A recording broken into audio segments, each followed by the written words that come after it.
Craig, thank you so much for taking the time. And I would like today to speak about your philanthropy work. Also, why journalism has been somewhat one of your favorite areas to support. Well, a trustworthy press is the immune system of democracy.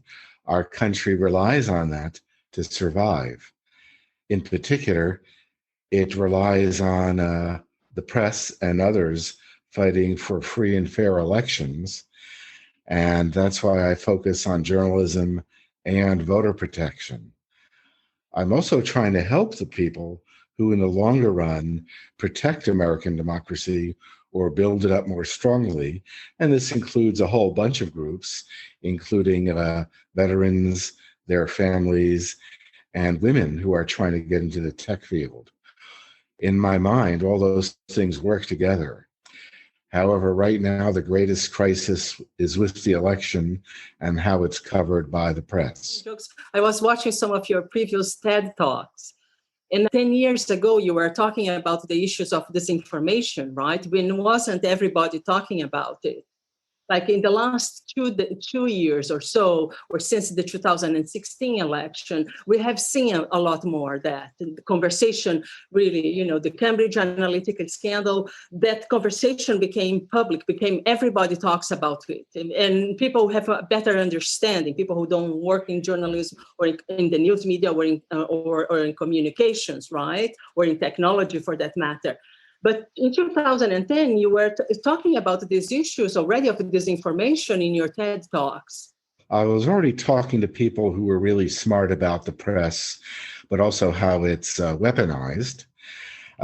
Sometimes there are people I've met through the Aspen Institute, and then there's people like Jeff Jarvis and so on, who I'd already been talking to for a long time. That also includes Kelly McBride at the Poynter Institute. And she's been giving me a lot of good advice about journalism and journalism ethics. So over time, I kept realizing and learning more and more. I should have paid attention to things that I had already learned. For example, a long time ago, I saw a quote from Marshall McLuhan, which said that World War III is an information war, a guerrilla information war, fought equally by military and civilian participants. That has been true for a long, long time. And only over time did I realize it more and more. I should have realized it in 2006 when people started talking with me about it. I only really started understanding it in 2017 when somebody, Jeff Jarvis, gave me the NATO handbook on Russian information warfare. You also have funded an organization called the Markup, which focuses on issues of big tech and how can big tech, work with societies instead of against it, right? Of supporting democracy instead of, creating divisiveness in societies, not only in America, but in other countries as well. So what led you to that realization that you needed to create an organization that would focus precisely on the question of, we are all asking now, how can big tech be good? You're giving me much too much credit. Julia Angwin and others founded the Markup. I just helped give it its initial funding. However, I've seen that technology can be used both for good purposes and for bad purposes. I learned that, 50, 60 years ago when I wanted to be a physicist, and I read a lot about the development of nuclear weapons. So when Julia and others approached me about the Markup, that made a great deal of sense to me. And so I decided that I should help them out. And they're doing great work. Last week, they announced the development of a tool which allows you to see what trackers are being placed in your browser by websites. I think it's called Blacklight, and it's really, really useful. The idea is that, again, technology can be used for good, it can be used for evil, and sometimes both at the same time. And so regular people, we need some help figuring out what's going on. And that means good reporting from organizations like the Markup. What again brings you to focus on those areas of trustworthiness of the press? Well, again, like my high school history teacher taught us, a trustworthy press is the immune system of democracy. And of course, that immune system failed in 2016 and needs help even now. On a more personal basis, this all has to do with trust. And it has to do with trust on a societal level, as I've just talked about maybe too much, but also our daily lives rely on who we trust. For example, my wife and I just purchased some air filters, given that we live in San Francisco and the wildfires have put a lot of smoke in the air. But we needed help looking for really good recommendations on what are good, reliable air filters. So we went to a number of sources. One of them was Consumer Reports, which is part of Consumers International, and they provide good recommendations as well.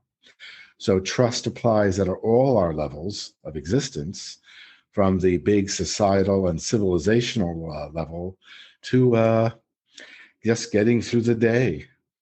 And you have another initiative, which also is very, very interesting, which is the consumer publication, the lab that you have there. Tell us a little bit about how that works. Well, again, don't you give me too much credit. I'm just helping Consumer Reports do what they need to do. And some time ago, I realized that technology is becoming more and more a part of our lives, and not enough attention was paid to privacy and security issues. I tell people that I love watching TV, but I don't love TV watching me.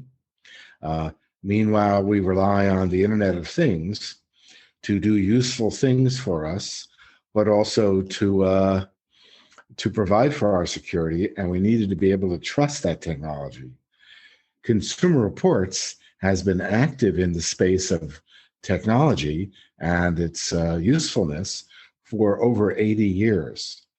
80 years ago, washing machines were high technology. So when they proposed a digital privacy lab, that made a great deal of sense to me, and I decided to support it. And tell us a bit about the women in tech. What led you to the realization that you needed to also focus on that?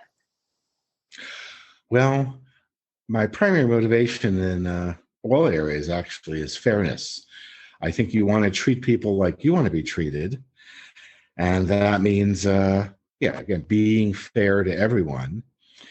And even in college in the early 70s, I saw that women were playing a larger and larger role in technology. But then somehow that stopped in the 80s. So when someone approached me about 10 years ago about women in technology, that made sense to me. And I decided I should do something to help out. That motivated that specific role. Now it's expanding in different areas, but the basic theme is fairness, treating everyone the same. And, well, I also see that in a lot of areas, including cybersecurity, throughout the world, we need lots and lots of talented people in that area. So recently I decided to support the Girl Scouts of America, specifically the Girl Scouts of New York, and they have a really good cybersecurity merit badge program. The theme is support everyone in technology, but particularly groups who look like they can do a really good job and really soon. What is on your agenda for the coming year? Well, mostly the U.S. needs to survive the election. Come next January, we still need to be in a functioning democracy. Beyond that, there are other areas I'm looking at.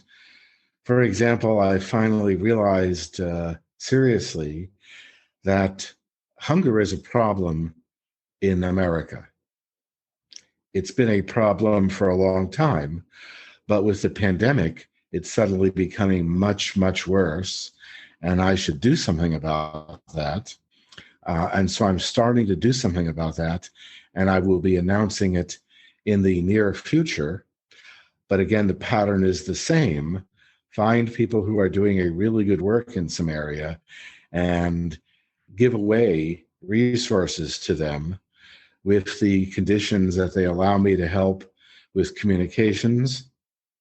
They allow me to help with safety issues, because sometimes good actors are attacked by bad actors. And again, they do have to put up with my sense of humor sometimes.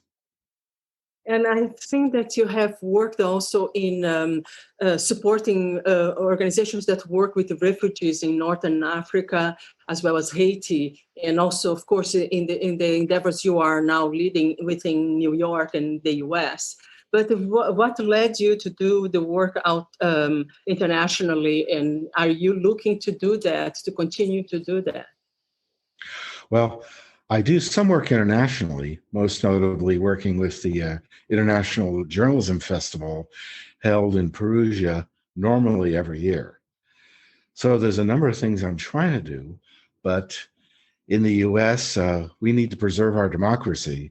So that's driven most of my attentions this year.